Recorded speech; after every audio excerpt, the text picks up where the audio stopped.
Estamos aqui para falar do filme História de um Casamento. Esse vídeo, logo, é um poço de spoilers. Se você não tiver assistido, por favor, saia deste vídeo, vá ver o filme, está no Netflix e depois você volta se esse for um assunto que te interessar bastante. Oiê, estou aqui com Isa, minha irmã. Isa, dá um oi. Oi. Ela prometeu que ia me ajudar a gravar este vídeo, então a gente vai falar sobre o filme História de um Casamento. Eu fiz uma postagem e aí perguntei no final se vocês queriam que eu falasse mais sobre isso e muita gente pediu, então eu fiquei bem feliz e aí estamos aqui para gravar este vídeo. Vou tentar ser o mais objetiva possível, mas esse é um assunto que não dá pra gente ser bem rasos e superficiais, tá?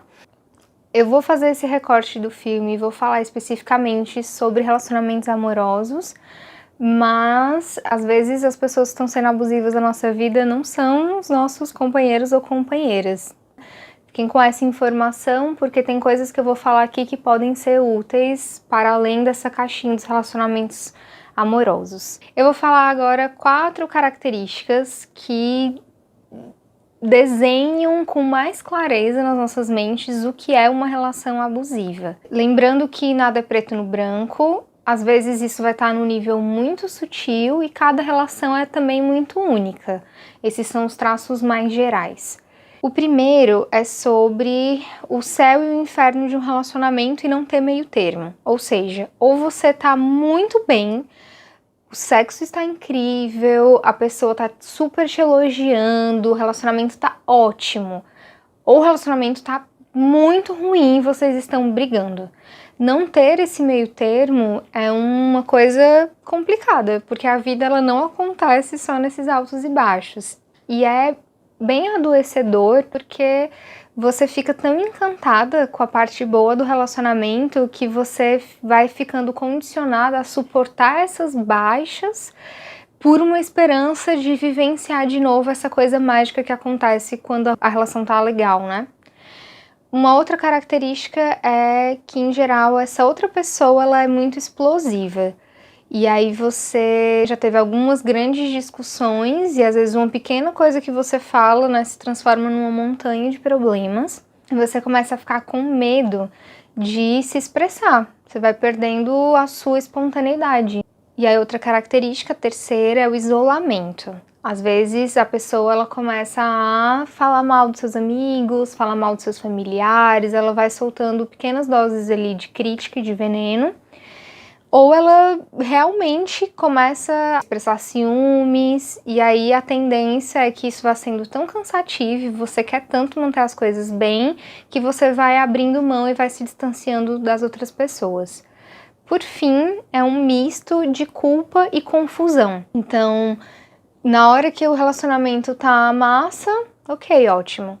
Agora, quando as brigas começam, mesmo que você sinta que você tem toda a razão do mundo, de tal hora a pessoa vai falando coisas pra você e você começa a sentir assim, não, eu acho que sou eu que tô errada. Ou você começa a ficar muito confusa. Nossa, mas será que eu disse isso? Será que eu fiz isso? Será que isso que essa pessoa tá falando faz sentido? Nunca consegui ter clareza do que tá acontecendo. Ou você ser sempre a pessoa que tá errada, sim, não é um bom sinal, né? Então essas são as 4 características principais e agora eu vou associar isso ao filme.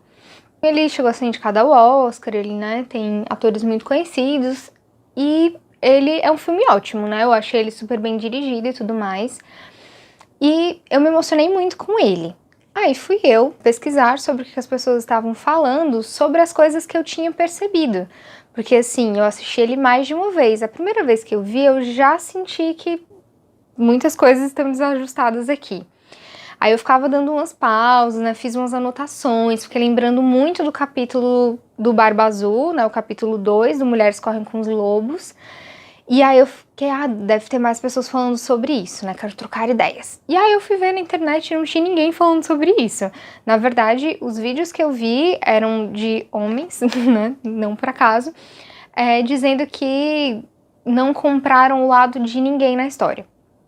A única opinião que eu vi alguém expressar sobre a Nicole, estou abrasileirando o nome dela, é que ela era uma personagem meio sem graça e até meio chata. E aí eu fiquei, não, preciso falar sobre isso. Porque assim, a Nicole realmente se tornou uma das minhas heroínas preferidas dos últimos tempos. E por quê?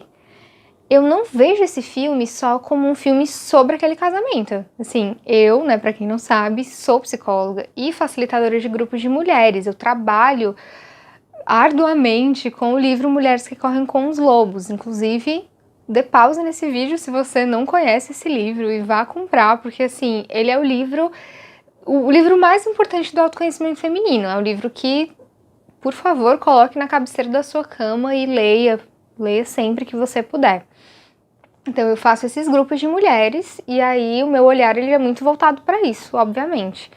Então eu não vejo o filme só como a história ali daquele casal. Para mim, a Nicole, ela é a personagem do conto do Barba Azul se libertando dessa história, se emancipando, mas também dá para encaixar ela em outros contos.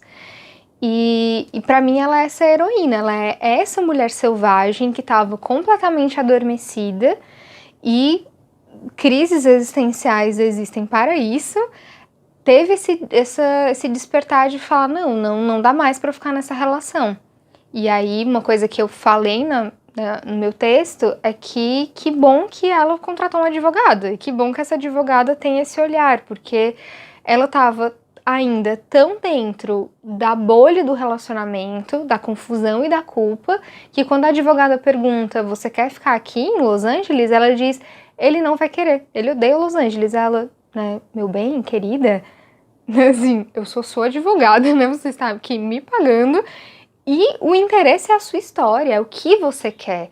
Então, mesmo dentro desse contexto, ela não conseguiu responder para uma pessoa que poderia vir prestar um serviço para ela no divórcio se ela queria ficar em Los Angeles. Então, assim, ela estava muito voltada ainda pro olhar do que ele queria. E aí essa sequência, que tá bem no início do filme, é maravilhosa porque ela vai se dando muito conta das coisas. Algumas já estavam na consciência dela, outras a gente pode ver aflorando. E aí ela fala várias coisas interessantes nessa cena, e uma coisa que dá pra gente perceber é o quanto que ela vai crescendo durante o filme. O quanto que tá perto da família dela e tá experimentando não trabalhar mais com o marido e fazer outras coisas, e ter a oportunidade de dirigir, que era uma coisa que ela queria e que inclusive ela se provou muito boa nisso, porque ela foi indicada para um Emmy, que é apenas uma das maiores honras que um diretor pode receber da televisão, né? Então no ramo das séries, o Emmy é o Oscar. Então entendam, né, o lugar em que essa mulher conseguiu chegar. E aí dá pra gente ver esse processo acontecendo. E uma coisa que ninguém vê é o tanto que o Charlie era abusivo com ela. Vou citar aqui algumas situações que pra mim soaram como tem alguma coisa muito errada aqui acontecendo. Uma é justamente o fato de que ela tinha dito que queria dirigir peças e ele sempre dizia, não, a próxima, isso nunca acontecia. E o fato de que ela abriu mão da carreira dela em Hollywood para ficar morando com ele em Nova York. Um parênteses de que ela fez isso por livre e espontânea vontade, né? Que é o Barba Azul interno dela, fazendo ela sabotar um brilho que ela ainda não estava pronta para expressar no mundo. Mas quando você está se relacionando com uma pessoa que te ama, que se importa com você, não era para essa pessoa conseguir perceber que você está se sabotando? Porque assim, geralmente os nossos amigos, as pessoas que gostam muito da gente, elas falam, fulana, eu acho que tal coisa, né, assim, tu já tinha comentado comigo que tu queria isso, né, será que não chegou o momento de você tentar? Pro Charlie, ele tava ali muito confortável. Enquanto ela continuasse se sabotando e colocando ele no centro do mundo dela, pra ele tava tudo bem, né? Então ele vai surtando aí à medida que ela vai despertando. Então o fato dele nunca ter deixado ela dirigir nenhuma peça e nunca ter se questionado, nunca ter falado assim, Nicole, vem cá, será que você não quer testar, fazer outras coisas da sua vida? Eu acho, assim, problemático, de verdade. Tem uma hora que ele fala, né, ele vai criticar ela ali sutilmente, falando do cabelo dela. Ah, eu prefiro que seu cabelo estivesse maior. E aí ela ri, né, que ela já tá mais esperta. E aí ela ri e fala, ai meu Deus, que situação absurda, né?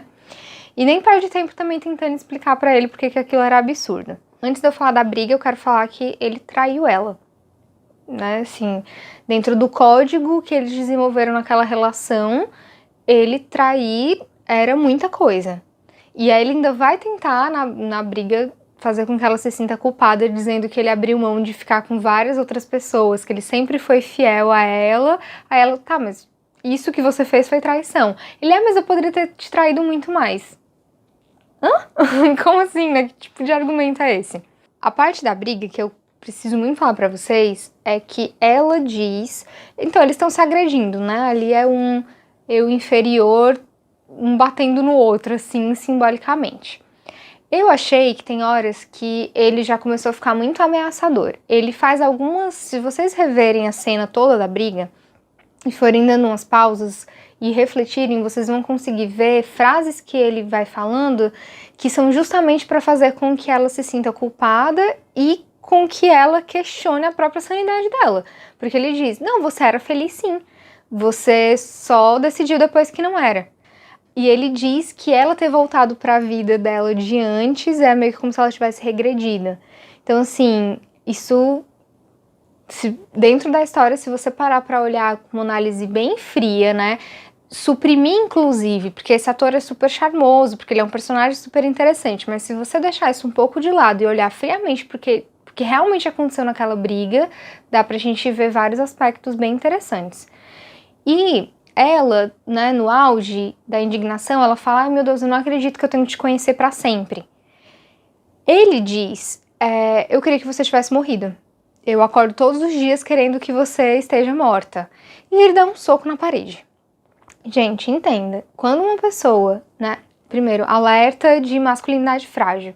Quando uma pessoa chega ao ponto de ter que expressar essa agressividade no mundo material, disso para ele agredi-la fisicamente, eu não tô dizendo, não tenho como prever que isso iria acontecer, mas se eles ainda fossem um casal e se essa tensão deles tivesse ido a um outro extremo, esse é um sinal sim de que ele poderia vir a agredi-la fisicamente.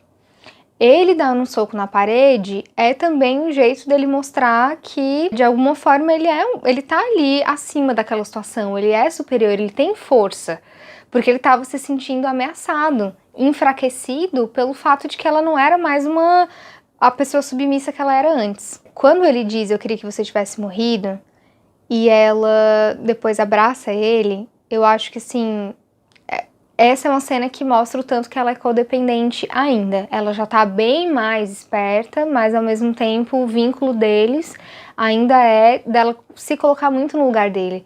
Dá pra ver que ela ficou com pena dele ter ido tão longe na briga, e ela acolhe isso. Enquanto que talvez uma reação de uma mulher selvagem, com todos os instintos saudáveis, seria de... eu não posso mais nem ficar aqui, né? Eu preciso me proteger um pouquinho de você. Então, eu acho que pelo tempo eu vou encerrar o vídeo. Esse é um assunto bem complexo. Muito em breve eu estou lançando, vou distribuir gratuitamente um e-book sobre o capítulo Mulheres Correm com os Lobos. É o capítulo do Barba Azul voltado para relacionamentos. Então, quem gostou dessa discussão vai poder se aprofundar e eu divulgo para vocês, tá bom? Beijo!